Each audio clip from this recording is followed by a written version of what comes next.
It's time for the Sport Corner Siam Hockey League news. Wow, what a save by Dream. Corey Day shoots. He scores! Ooh, what a hit by Brad Wilson. This episode of the Sport Corner Siam Hockey League news is brought to you by the Big Chili magazine, where in this issue, there's the 9th installment of a 10-part journey through Thailand's past 50 years. This part covers the years from 2007 to 2011. So we just finished off the first week of the Sport Corner Siam Hockey League. And what did you think of the first night of games, Zach? It was exciting. It was a lot of fun to be out there in person and to see all the players in action. Yeah? And the first game, wow, what a game, huh? It was pretty spectacular. Aware, I mean, hats off to them. Great possession game.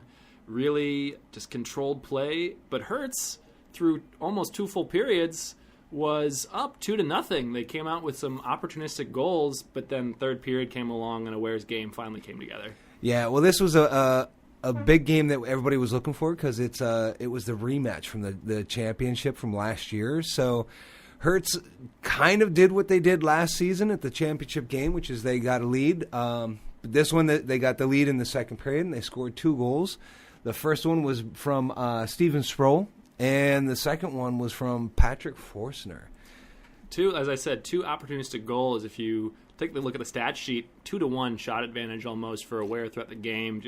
Really were strong in the back end with the defensemen, just picking up plays, getting the puck ahead, moving forward to the forwards, and just really played most of the game in the attacking zone. So credit to them for sticking to their game. I spoke afterwards to defenseman Christian Olofsson and about how they decided to stick together, stay with the game plan, even though they went down early, and they just believed in themselves and their style, and they were rewarded in the third. Yeah, well, they started their comeback at the end of the second period with like 4 minutes left when Devin Michael opened it up for him. I mean, they'd been peppering Dream with shots already.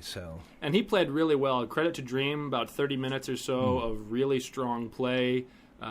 But then, as I said, the third period came, and it was a flurry. Oh, with them scoring 4 goals. The first one came from Pooh, and then we got one from Harrison Otstamel, last year's scoring winner.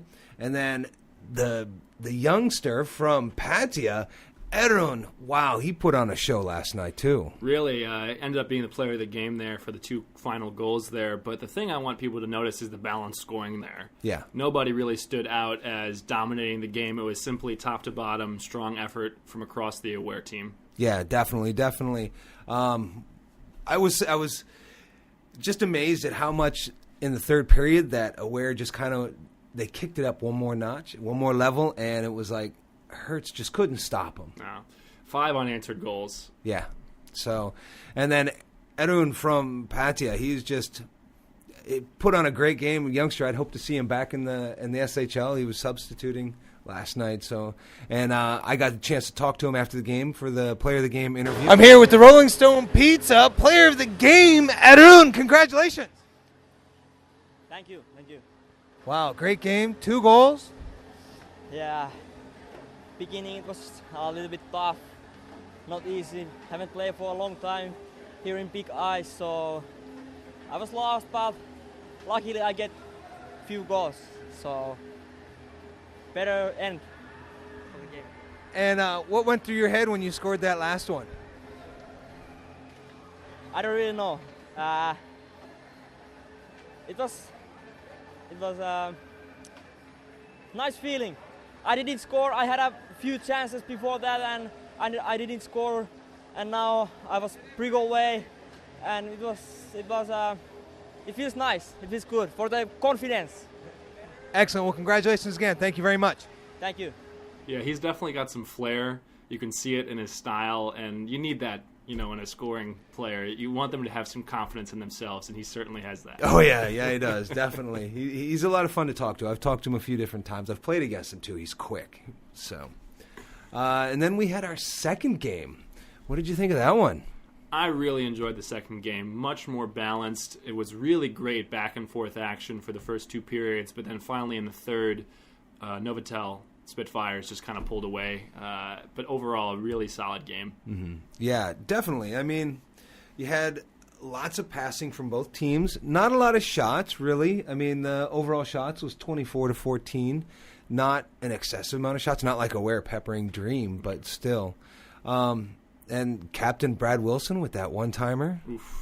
That was beautiful, but if you want to talk about scoring, though, we obviously have to talk about the hat trick. Oh, of course, Corey Day, we'll get there. Oh my gosh! But yeah, the slap shot, Brad Wilson one-timer, that was great, coming hard from the point, and just a really, really great rising shot. Yeah, and then Peter got for True, got a one-timer as well, top shelf. So, I mean, great game all around. But yeah, Corey Day. That top line's got some chemistry already. Oh, absolutely. Corey Day, Michael White, Brendan Vick. God. It was special watching them together on the ice. Really nice. Just kind of knew where each other were going to be. Yeah. And as you said, great passing.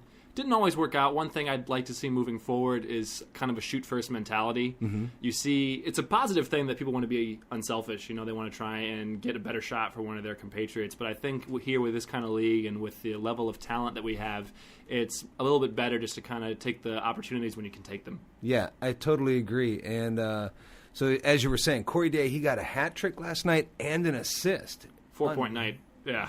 Just, I told you he was good, didn't I?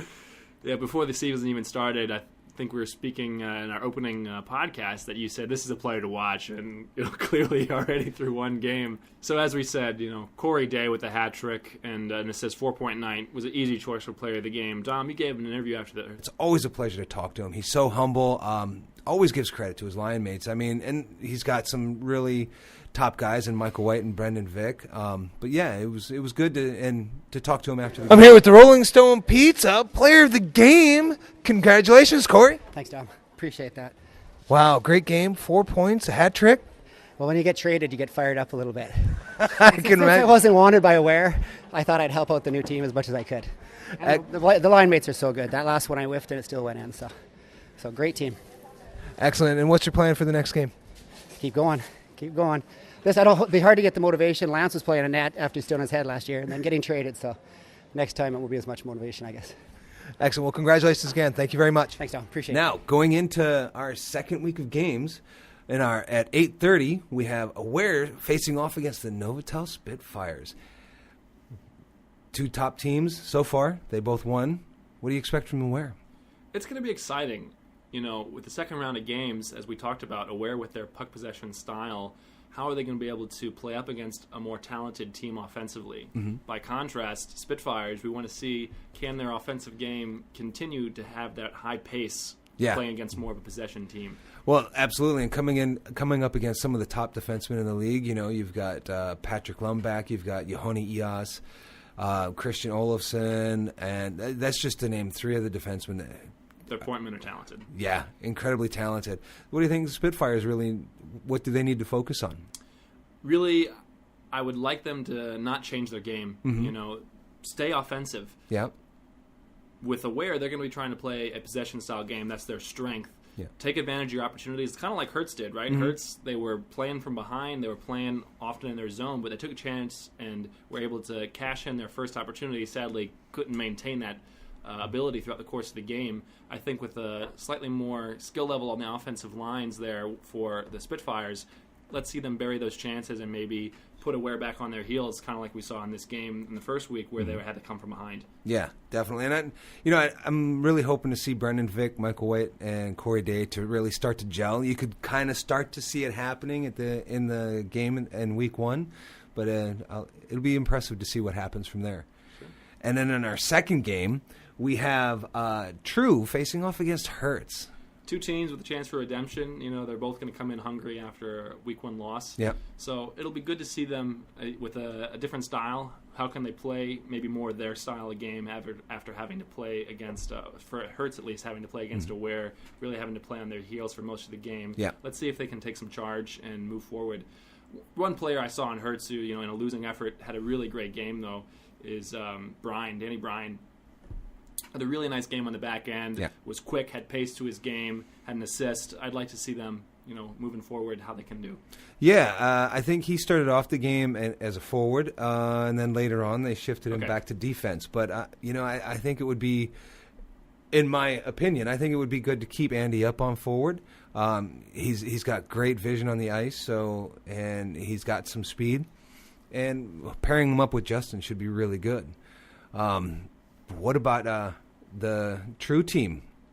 True, it was really balanced game for the first 2 periods or so of the game. Mm-hmm. They were really able to respond quickly to the Novotel's goals, 2 quick answers, but kind of just faded there at the end. I think the top-end talent of the Spitfires just kind of were too much for them there at the end. It's the first game for everybody. A lot of players mentioned that they felt rust. Yeah. So moving forward, they're going to be a bit more prepared. They're going to have that game action under their belts. I think they're going to be more prepared to come back to be able to take it to Hertz. Yeah, I think so. And I'd like to see Adrian Myers pick up his game on defense. He played a really solid game, but he made a few bad passes, but he's been out. Like you said, there's rust. He's been away from the game for a few months. So, and then you've got Jordan up front, powerhouse and a sharpshooter. So sure, yeah, I saw him. Wasn't rewarded on the score sheet, but you saw him. He had some presence to his game as well. Yeah, and that's all for this week. And we'll see you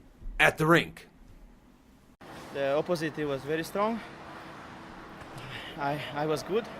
The Sport Corner's Siam Hockey League news is brought to you by Big Chili Magazine, the best read expat lifestyle and news magazine in Thailand. It covers interesting issues in Bangkok and the region while bringing its readers engaging stories and various exclusive interviews, food reviews, and more. You can find the Big Chili Magazine in bookstores and online at thebigchili.com.